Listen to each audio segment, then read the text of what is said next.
ne selimet gel. Ne devlet ne bir derva. Hakaret gelme. Zulmit gel. Herife uçağı bileti var buraya. Ama Pedro'dan bir şey asayım ben. Ama bir şey perişan sonra Habib Bağdan el azarı. Takiri Fatih Kalan Azarı sanırım. Takiri Kara Habib Bey abi Kara. Ama seviye adli ettiğini tutanam ya. Ama çiğ ya. Her bir halin hakaret gel. Tuş muşetin. Az müşehidin bana mı batmanı? Ama hafsal sasın derken, ama bejme bansız derken ben şuna batmanı. Ama müşehidin perişan bu ne? Tu saat çanda mı aldı bedere ya saknandın? Saat hem 8'dan birden hana. Ve uçağı bileti koyup tayara Ben gitmem bir şey, dükkana hala kadar. bu bileti koy birine. Sen, vallahi her dünya halı zulmit gelin. Bu kadar güvenli. Bileti koy zulmit ya, onu boşa çekme. Ya polis amına ben gittim.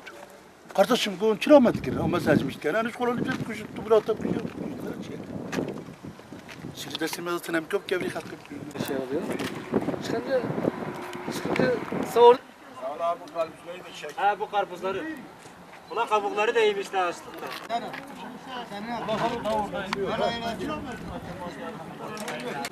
Kimse konuşmuyor.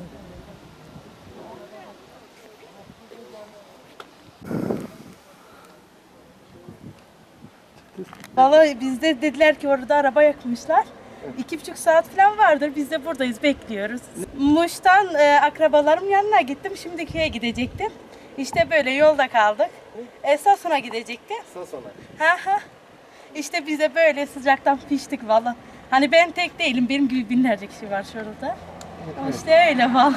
Nereye gideceksin? Cizre'ye gidiyoruz.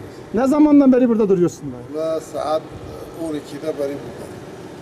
Peki niye sizi bekletiyorlar? Size bir bilgi verildi mi? Bilmiyorum dedi yolda olay var. Haberim yok. Peki yolda araçlar yakıldı diyorlar, yol kesildi. Bu konu hakkında ne söylemek istersiniz? Olayı bilmiyorum dedi yolda yol kapalıydı. Biz de Doğu ve Güneydoğu karışıktı.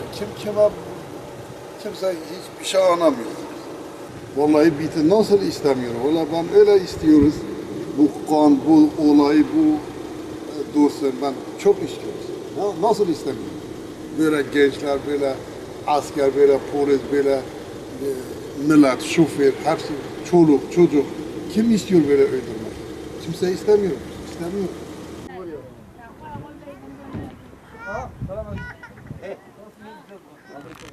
Köpek zebreşe gönül takat yine vahit abi. O ne abi?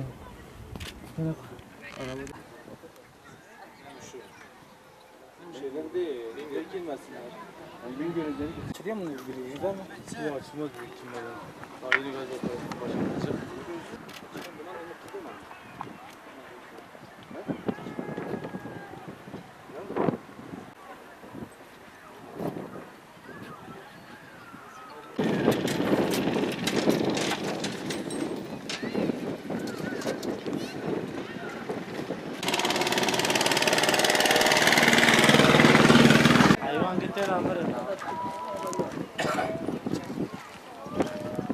Van Özap köyünde geliyoruz.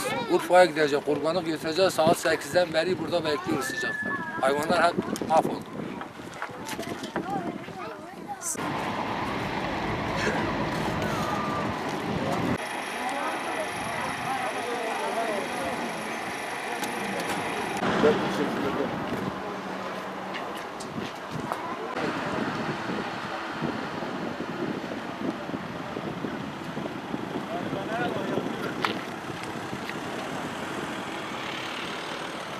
Bize gidelim.